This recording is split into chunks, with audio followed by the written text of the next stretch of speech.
മുളച്ച ചെറുപയർ വെള്ളത്തിലിട്ട് കുതിർത്തി മുളപ്പിച്ചതാണ്. ഇത് നമുക്ക് തോരൻ വയ്ക്കാം. നല്ലതാണ്. മുളപ്പിച്ച കടല, പയർ ഇതൊക്കെ ഞാൻ ഒരു ദിവസം കടല മുളപ്പിച്ച് വെച്ചു.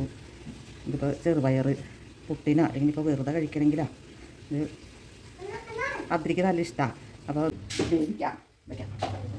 എനിക്ക് ഇതിലല്പം മഞ്ഞപ്പൊടി കൊടുക്കാം.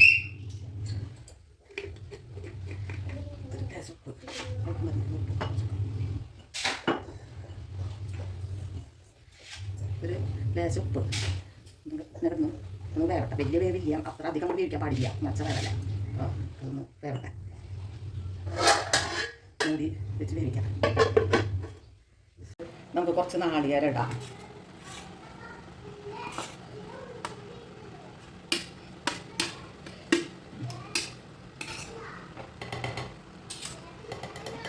നാളികേരം അതൊന്നുകൂടി മൂടി വയ്ക്കാം. ഇട്ട് വെള്ളം ഉണ്ടാവും ഒന്ന് വെച്ചാൽ. അത്രയ്ക്ക് ഉള്ളി, വെളുത്തുള്ളിയും ചുമന്നുള്ളി ആയിട്ട് ഇട്ടെന്ന് വെച്ചാൽ പയറല്ലേ, ഗ്യാസിൻ്റെ അത് എനിക്ക് ഗ്യാസ് ഉള്ളതാണ്. അപ്പോൾ അത് ചതച്ചെടുക്കാട്ടോ. ഞാൻ ഈ പ്ലേറ്റിൽ വെച്ച് ചതച്ചെടുക്കാം. ഇപ്പോൾ പണ്ടൊക്കെ അമ്മിയിൽ വെച്ചൊന്ന് ചതച്ച് ഇതാക്കി എടുക്കും. അമ്മിയില്ല. അപ്പോൾ ഞാൻ ഈ പ്ലേറ്റിൽ വെച്ച് കുഞ്ഞൊരു ആട്ടയിലൊക്കെ ഉണ്ട്, അതിലൊക്കെ ഇതാകുമ്പോൾ തെറിച്ചൊക്കെ പോകും. അപ്പോൾ ഇതിലാവുമ്പോൾ നമുക്ക് ചതച്ചെടുക്കാം അതിൻ്റെ പാകത്തിന്. അപ്പോൾ അത് ചതച്ചെടുക്കട്ടെ കേട്ടോ. അത് കാച്ചാം. ചെറു വെന്തു, പയർ തോരൻ വെന്തു. അതിന് ഇറക്കി വെച്ചിട്ട് നമുക്ക് അതിലേക്ക് വറുത്തിടാം. വറുത്തിടാനുള്ള അല്പം വെളിച്ചെണ്ണ ഒഴിച്ചു.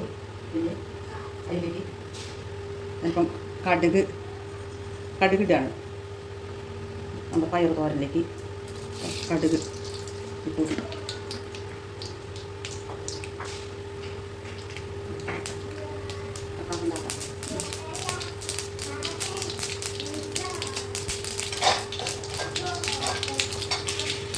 ഇതിലേക്ക് കുറച്ച് കറിവേപ്പില ഇടുമ്പോൾ അതിൽ വെള്ളത്തിൻ്റെ എന്തെങ്കിലും ഇതുണ്ടെങ്കിൽ ഇപ്പോൾ വെള്ളമില്ല ഉണ്ടെങ്കിൽ നമ്മളൊന്ന് ഇപ്പം നീങ്ങിടും. അതിന് തൊട്ട് തൊട്ട് മേത്തേക്ക് വെള്ളം തെറിക്കും.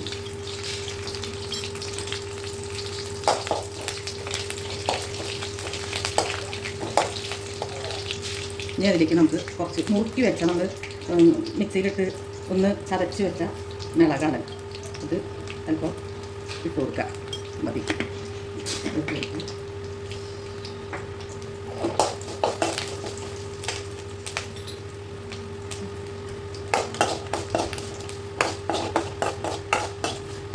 നോക്കാം.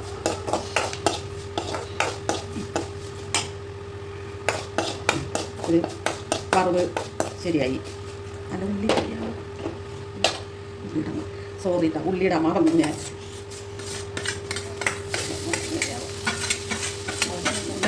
ഉള്ളി കടുക് പൊട്ടിയപ്പോൾ തന്നെ ഇടേണ്ടതാകുമ്പോൾ അത് മറന്നുപോയി. മറവി ഒക്കെ ഉണ്ട്. ഉള്ളി മൂക്കട്ടെ.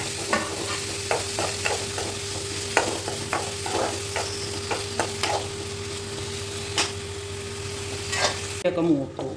ഇനി നമുക്ക് ഇത്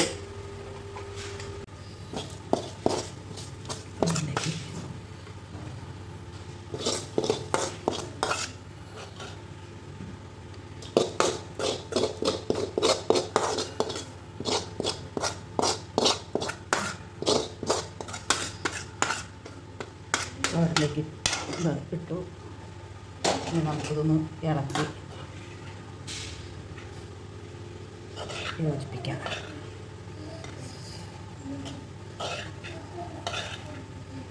നമ്മൾ കഞ്ഞിയും പയറും കഴിക്കൂല, അപ്പോൾ അങ്ങനെ കഞ്ഞിക്ക് കഴിക്കാം. അപ്പോൾ ഹലോ കൂട്ടുകാരെ, നമ്മുടെ പയർ തോരൻ, മുളപ്പിച്ച ചെറുപയർ തോരൻ റെഡിയായി. ഇത് എല്ലാവരും പരീക്ഷിച്ച് നോക്കുക. എല്ലാവർക്കും ഇഷ്ടമാവും. എന്നുവെച്ചാൽ മുളപ്പിച്ച പയറൊക്കെ കഴിക്കണം എന്നാണ് പറയുക. ധാന്യങ്ങൾ മുളപ്പിച്ച് കഴിക്കണം എന്ന് പറയുക.